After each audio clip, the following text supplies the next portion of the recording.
अऊज़ु बिल्लाहि मिनश्शैतानिर्रजीम बिस्मिल्लाहिर्रहमानिर्रहीम।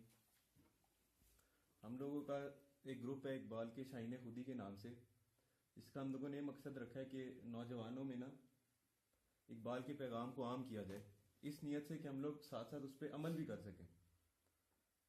तो सब और अल्लामा इकबाल मैं इस वजह से ज़रूरी समझता हूँ क्योंकि इकबाल पेशन गोई करते हैं कि गिला है यारब मुझे ज़माने की कूर ज़ौकी से, समझता है मेरी मेहनत को मेहनत फरार। कहते हैं गिला है यारब मुझे ज़माने की कूर ज़ौकी से। कूर ज़ौकी का मतलब होता है अंधेपन का। कहते हैं जो ज़माने वाले हैं ना वो अंधे हैं, ये बसीरत की आंख की बात कर रहे हैं, यानी ये मेरे कलाम के मकाम से आगाह नहीं है, ये मुझे सही तरह पहचानते नहीं है मेरे कलाम को। समझता है मेरी मेहनत को मेहनत फराद।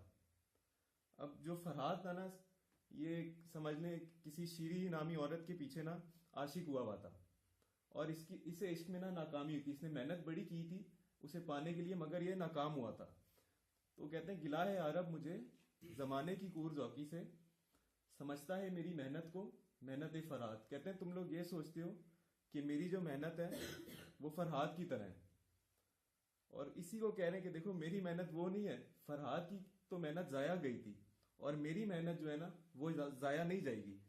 इसी बात का इकबाल गिला भी करते हैं और पेशन गोई भी करते हैं कि मैं जो हूं ना जमाने मुस्तकबिल का शायर हूं, और ये बात उन्होंने अपने फारसी के कलाम में की हुई है। तो हम लोग पिछली दफा जो लड़कों को कलाम पढ़ा रहे थे वो हजरत बिलाल रजी अल्लाह ताला अन्हु नज़म थी बांगे दरा से। कहते हैं अदाए दीद थी सरापा न्याज थी तेरी, किसी को देखते रहना नमाज थी तेरी। कहते हैं अदाए दीद सिरापा न्याज थी तेरी।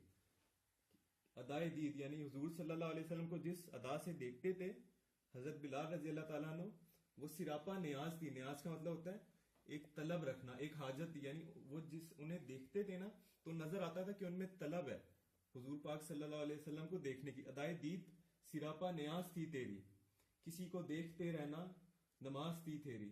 कहते हैं हुजूर पाक सल्लल्लाहु अलैहि वसल्लम का दीदार वो उनके लिए इस तरह था कि जिस तरह एक नमाज की तरह थी। यानी असल में ये बताना चाह रहे हैं कि उन्हें हुजूर सल्लल्लाहु अलैहि वसल्लम से मोहब्बत इतनी थी। अज़ा अजल से तेरे इश्क का तराना बनी, नमाज उसके नजारे का एक बहाना बनी।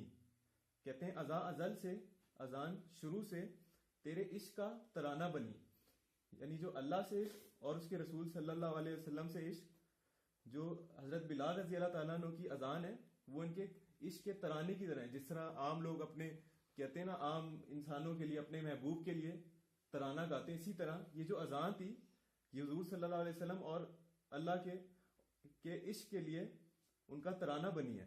नमाज उसके नज़ारे का एक बहाना बनी। नमाज नबी पाक सल्लल्लाहु अलैहि वसल्लम के दीदार का एक बहाना बन गई।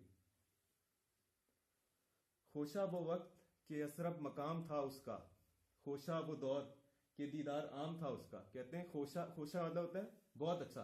कहते हैं खोशा वो वक्त के यसरब मकाम था उसका।